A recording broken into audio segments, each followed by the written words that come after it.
Being in a caloric deficit will affect your exercise, but the real question is, how badly will it affect you? Welcome back, Weight Warriors. If you're someone who's on a fat loss journey like I am, or you're planning to start one, you're in the right place. I'm Mike. I'm a fat guy trying to not be fat anymore by making lifestyle changes. And in this video, I'm going to answer some questions that I personally had, like how does living in an extended caloric deficit affect my ability to exercise, whether that's cardio or weight training? How is this really going to affect me and my body and, I guess, my mood? Well, let's start off with the basics and a quick recap of what a caloric deficit is. Simply put, when you're in a caloric deficit, you are burning more calories than you are consuming.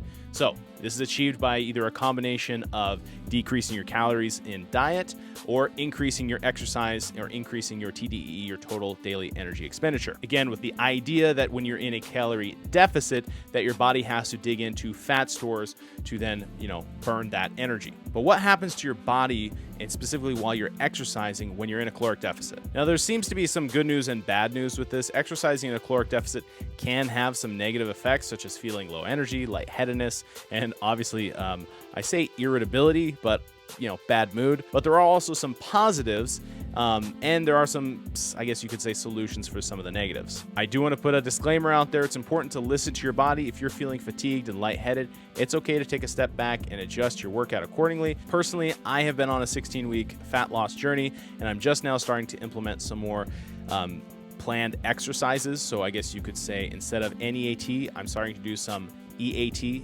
exercise activity thermogenesis. And I'm planning to start with some safe, light to moderate resistance training because I feel like that's a really good option for me right now to maintain, possibly add muscle while currently in a weight loss journey. However, I want to be clear, I have not done a lot of exercise up to this point. I've just been doing some walking, tracking my steps daily.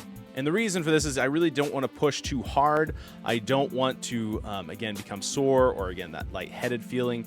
And so I'm taking things a little bit easy and, again, listening to my body. Like I said, I'm listening to my body because I don't want to push too hard. And speaking of pushing too hard, I want to remind you that you can never push the like and subscribe button too hard. Jokes aside, it really does help us. We're trying to grow our impact with this channel, at least I'm trying to. So if you're interested in learning about weight loss with me while I'm going through my weight loss journey, feel free to subscribe to the channel and join our Facebook group. We're a bunch of people who are losing weight together, supporting each other, so feel free to join that. The link will be in the description down below. Getting back to what we're talking about here, it's crucial to avoid doing too much too soon. Again, we decide we're going to commit and get into this weight loss journey. And at least for me, it seems like I always push super, super hard. Like I go 110% or 120%. Like I have something to prove to myself in that first week.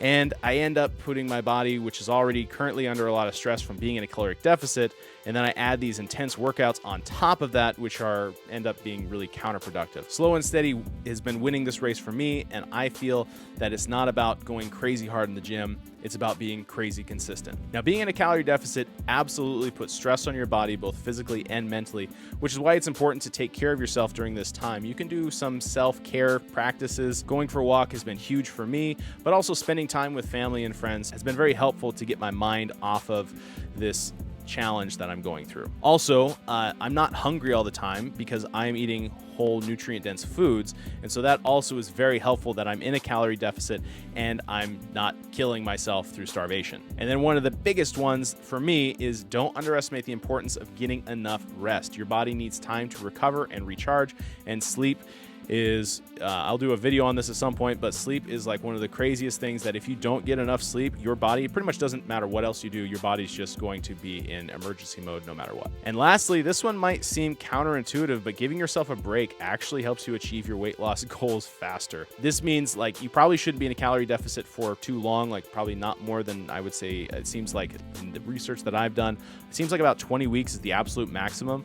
Pushing yourself past that and even having to cut lower and lower is just going to make things harder for you. Not only that, but pushing yourself too hard can lead to burnout and cause you to give up on your weight loss journey altogether. So be kind to yourself and remember that progress, no matter how small, is still progress in the right direction. So exercising while being in a calorie deficit can be effective to help you shed some extra pounds if you're doing it safely and mindfully. Listen to your body and don't overexert yourself, and prioritize self-care and rest during this time. By taking care of yourself both physically and mentally, you'll be setting yourself up for success in achieving your weight loss goals in no time.